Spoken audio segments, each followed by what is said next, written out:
Welcome to Mishika classes. Our today's class is artificial intelligence. This is our class number 7 and today we are going to discuss some important terms related to artificial intelligence. If you like the video, please like it, share it and subscribe my channel. So first of all, we are going to discuss artificial domain. सबसे पहले जो important term है that is artificial domain.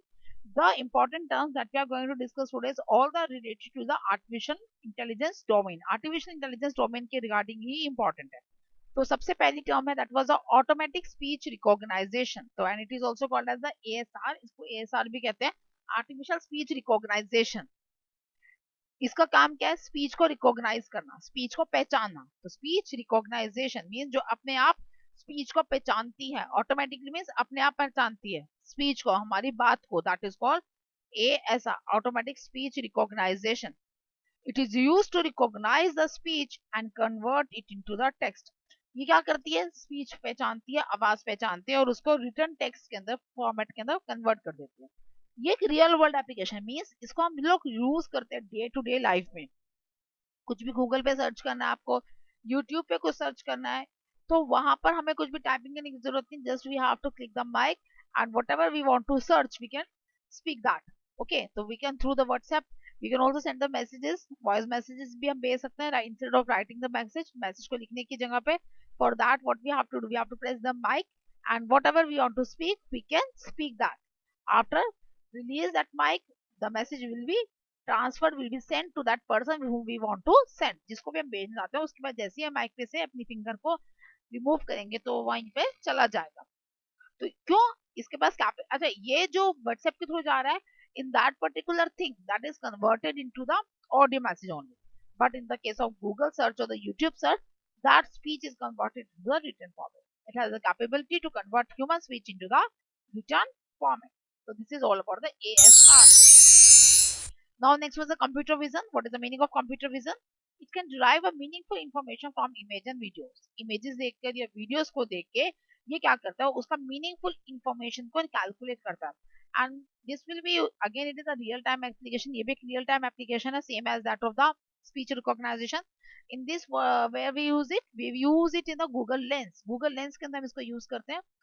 जो भी हमारी image है, we don't want to type, just we have to press on the Google Lens and capture that image. That image is converted into the written format. जो भी होगा उसके accordingly written format में convert हो जाएगा और जो भी हमने काम बोला होगा उसके अकॉर्डिंगली टास्क जो है अकॉर्डिंगली काम करेगा. तो this is a.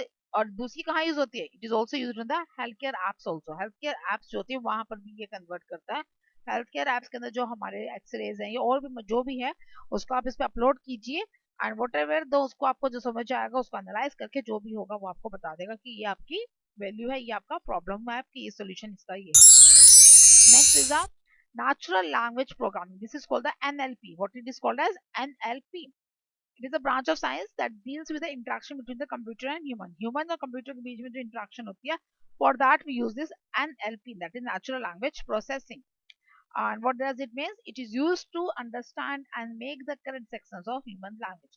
Human languages हैं जो भी human बोल रहे हैं उसको correct sense में निकाल कर उसको समझना, रीड करना, डिप्राइव करना, that is the main function of this natural language processing.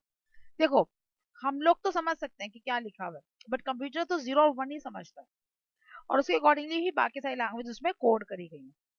तो जो भी ह्यूमन लैंग्वेज होती है उसको ये अपने अकॉर्डिंगली कन्वर्ट करता है और इजी टू अंडरस्टैंड बनाता है और उसके अकॉर्डिंगली वो प्रोसेसिंग करता है. This is the main function of natural language processing. क्योंकि जो एआई है ना, that is artificial intelligence, we don't know कि किस लैंग्वेज के अंदर हम इसको यूज करने वाले हैं या कौन पर्सन इसका यूज करेंगे, उनकी लैंग्वेज क्या है.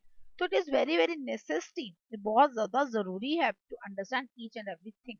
हर चीज को, हर लैंग्वेज को कंप्यूटर हमारी समझे. वो तो 0 और 1 ही उसकी भी दो लैंग्वेज है. But rather than 0 and 1, yeah, how we convert our normal language into that 0 and 1, that is important for the AI के लिए जरूरी है.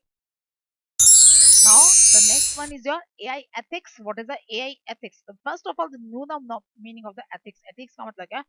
It is help us to know that what is right और अनएथिक का मतलब क्या होता है? That is what is wrong. Ethics का मतलब होता है कि ये बताता है कि क्या चीज सही है और अनएथिक्स का मतलब ये बताता है कि क्या चीज गलत है. तो एआई एथिक्स का एआई के लिए क्या क्या चीजें सही है वो जानना इंपॉर्टेंट है. It is use to use the good codes and produce the appropriate result. ये गुड कोर्स को बताता है कि ये सही है, ये गलत है, उसको बता के सही है जो चीज उसको लेकर appropriate results को calculate करना. That is the main function of the AI ethics. That's all about the introduction of the AI chapter. From tomorrow onwards, we are going to start